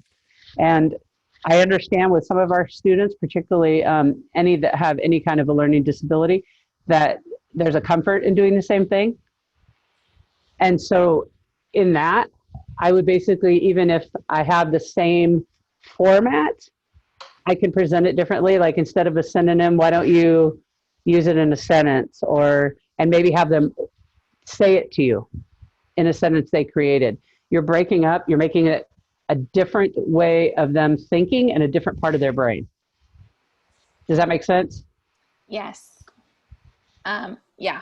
Well, in kindergarten, what we do, we have our ABC boot camp, and we used to do a letter a day for 26 days in a row, but we actually slowed down, but we're doing circle maps, like it's like continuous. So do we need to switch that up? I would, only from my experience of teaching vocabulary for so many years, even with high school kids, is that when you do the same thing over and over again, it's just less impactful. Think about us. We have our routines. Some of them are necessary, but some of them get really boring and you want to change it up. Yeah. And I think you can do the same concept. You could do still a circle, not a circle map, but you could still do a graphic organizer, but do it in a different way, especially once they become comfortable with the circle map and they understand what they're doing.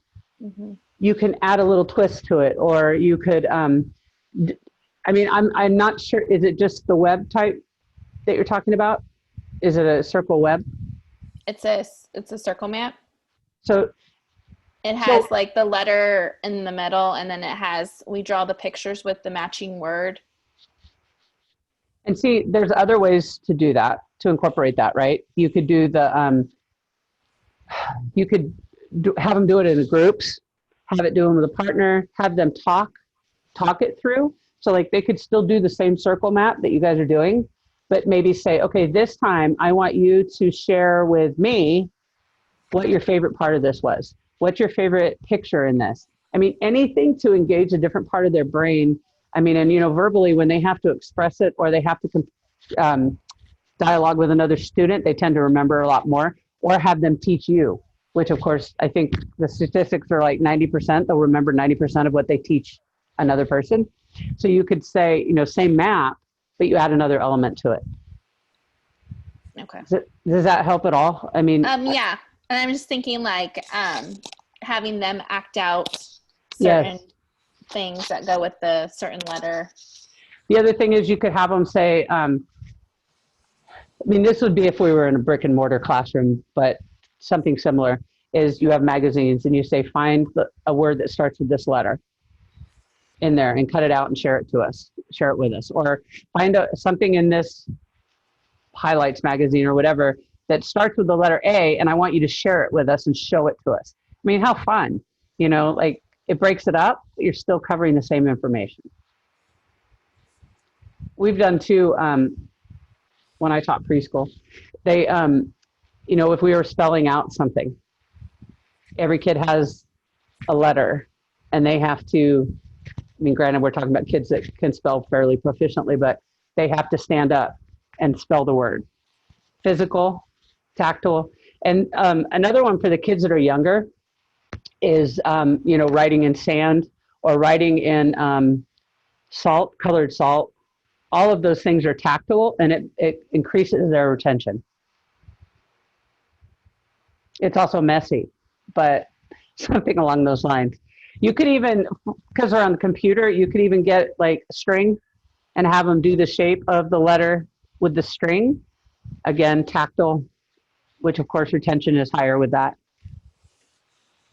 My wife's using pipe cleaners for letters. She's using plate letters. She had a whole bunch of other ideas, but and she has pipe cleaners for days. Straws. Yeah, so those are some of the things she does with her preschooler kids to get different letters. You wouldn't necessarily. Sorry, Steve. You're good. You wouldn't necessarily have to change the whole, like, get rid of the graphic organizer, but just add different parts of it that might create some thinking, synthesizing, that kind of thing.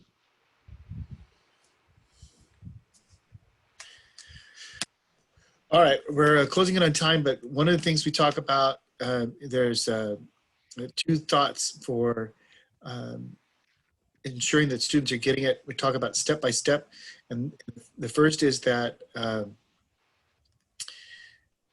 we master something before we go to the next thing. And it's thinking about Marco for a moment and coaching a sport. We wouldn't bring all the kids out on the basketball court and say, okay, let's run some plays. We'd start with, okay, here's how we do our feet. Here's how we dribble the ball. Here's how we guard the ball. Here's how we pass the ball. All of it is step by step that leads up to the big picture. And in many ways, it's a micro chunking, if you will. But the key part is making sure that they've mastered the step before we go to the next step. So John Wooden didn't say practice makes perfect, and Chuck Knowles said the same thing. Perfect practice makes perfect. Master each step before we go to the next step. And then second is what we call a visual and VIP lesson, visual instructional plan, is that we're using a picture for each and every step. And so if Jenny will turn the slide, we'll show you a division problem here. Oh, wait a minute. There it is. And so you all can see the answer there, but how many steps are there?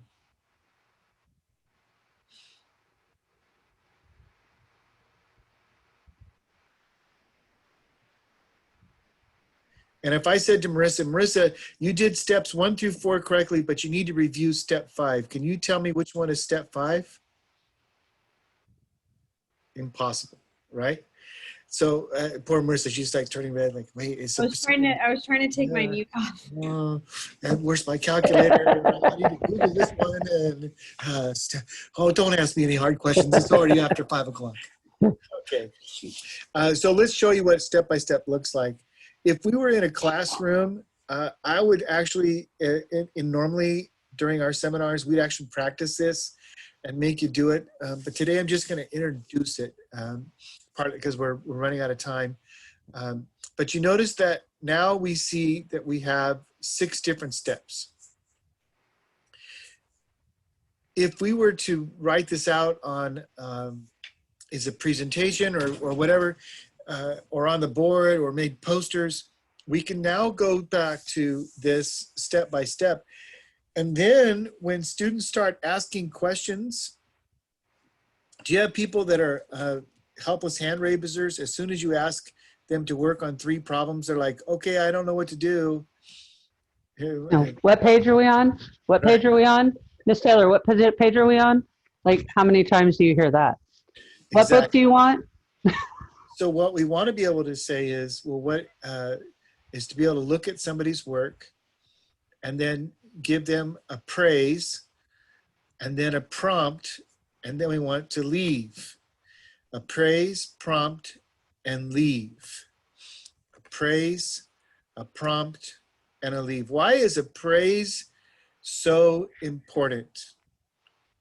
Well, back in the day when we were living in the jungle, or we were living in the wild, imagine what it would have been like I was at, I'll tell you this way. Have you ever heard of Bodie State Park over in the Eastern Sierras by Bridgeport, California? Anybody? Yes. Well, yeah, Jenny, because I told her all about it. It's a gold rush town that's now a state park, and you can go visit it to this day. And so I did. And it's in the middle of nowhere, no trees, lots of wind, at about 7,000 feet. Now, are there anything out there that could hurt you at 7,000 feet? What could hurt you, Courtney? I see you nod your head. 7,000 feet, falling. All right, falling is certainly true. And if you're at this is a mine site. At one time, there were something like 23 different mines, which means that they're doing ventilation shafts and they're having open holes. It would be kind of dangerous to fall 120 feet through a mine shaft, right? So you'd have to be super aware of holes in the ground. Okay, good. What else? What else might be at 7,000 feet up in the mountains? Anything dangerous?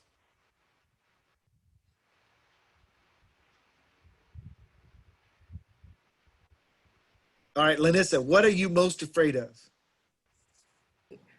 I'm thinking of two different things now. Okay, what am I most afraid of and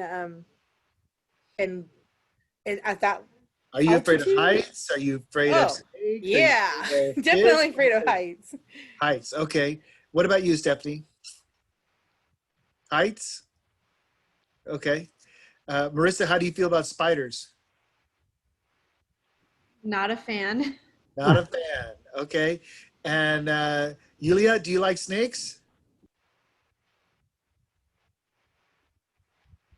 Yeah, we're checking for engagement here. Marco, how do you feel about snakes? Don't like them. Oh, and up in the mountains for sure. So Oh, at for sure. 7,000 feet, yeah, there's a timber rattlesnake, and so you would have to be highly aware, and think about it. Even if we lived in the jungle, what are you afraid of?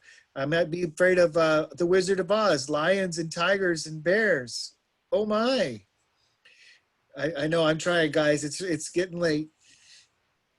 What our brains have learned to do is first identify what's wrong before we identify what's right. Now, most of you are representing the female gender today. And one of the stereotypes, if you will, actually it's data, shows that our girls have a tendency to struggle with math in the 5th, 6th, and 7th grade. Show of hands, girls, if you struggled with math. Oh, I hated math. Debbie's all, woo, I love math. Ugh. I want to be a banker. I love math. All right. I was good So- at math. So it's not true for every girl, and it's not true for everybody. To be honest, it's true for most, just for people in general. There's either a sense of I can do math or I can't do math. Now, imagine that you're sitting at the table in the 4th grade, and you ask the teacher for some help, and the first thing they say is, "Oh, I see what you did wrong." What did the teacher accidentally just do for that student? They said that you were wrong. Discouraged the student. They just reinforced a label that a student might have had in their head that says, I'm bad at math. So what we want to try to teach is this. We want to start with a praise. I've gotten all this long story about Bodie and the gold rush and all that to come back to. We want to start with a praise. What did they do right? Well, I see, Johnny, that you wrote the problem on the paper correctly. We can start with that, right? You didn't use crayon. Congratulations. Whatever it is that they've done right, that's where we want to start. And so we start with a praise. And then the next thing is we don't want to reteach. We don't want to enable them to think as soon as I'm done direct instruction that I'm going to come over and give you personal one-on-one instruction. The second step might say, Brian, you did step 1 beautifully. Now I need you to look at the board and see what I did for step 2 and have you do step 2 on your math problem. And then we leave. How long do you think an interaction like that should take?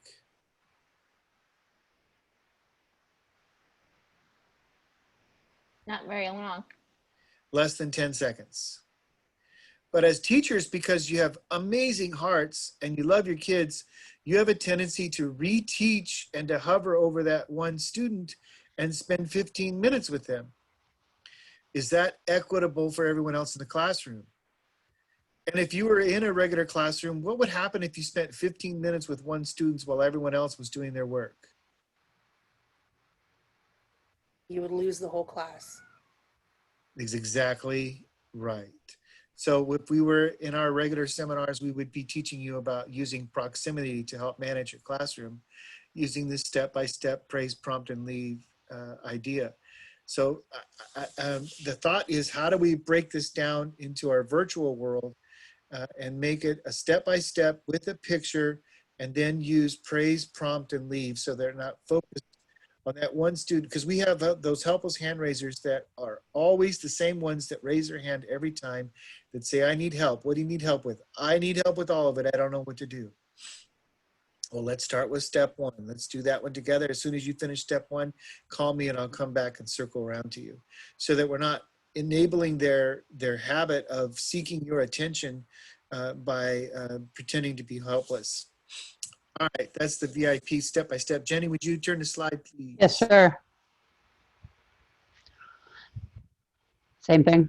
There's another picture of it there. That's a little more complicated. Whoops, go back a second. What the heck? Oh, there we go. There you go. I had the same problem. So that's the same idea, but with binomials. And you can see all the step-by-steps that you can use just to give you some thought, but you can use it in more than just math class. Okay, Jenny.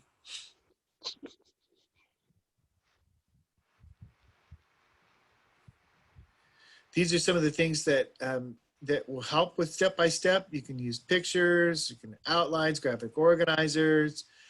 Stephanie was talking about thinking maps or circle maps, or all kinds of things help us to really work step-by-step. So I always think about, how do I write an essay? What's the first step?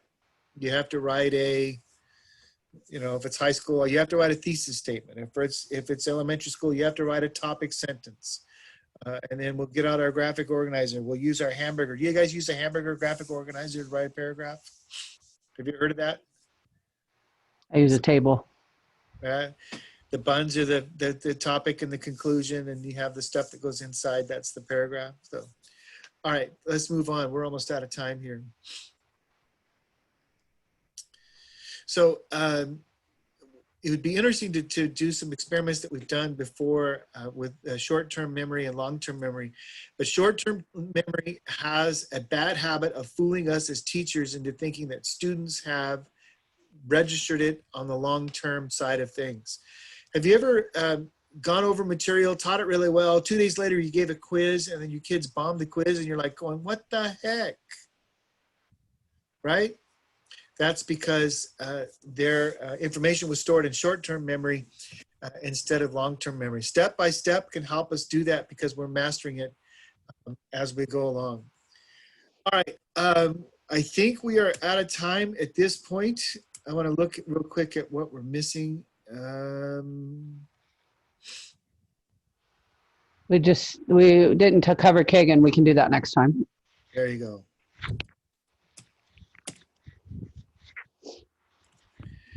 All right, guys. Hey, I want to thank you for your time and your participation. And if you got something out of this today, bring someone with you next week, and we'll continue with instructional strategies in a digital world. So, yay, thank you. You're welcome. All right, guys, I'm going to let you go. It's 5:30. Thank you for joining us. Bye, guys. Thank you. Bye.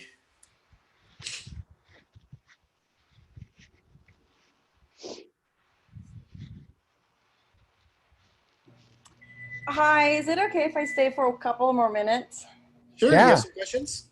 So I don't really have questions. I'm sorry, Steve, but I have been trying to get in touch with Miss Taylor for the last 20 years. And it was just freaking crazy that she's teaching this class. So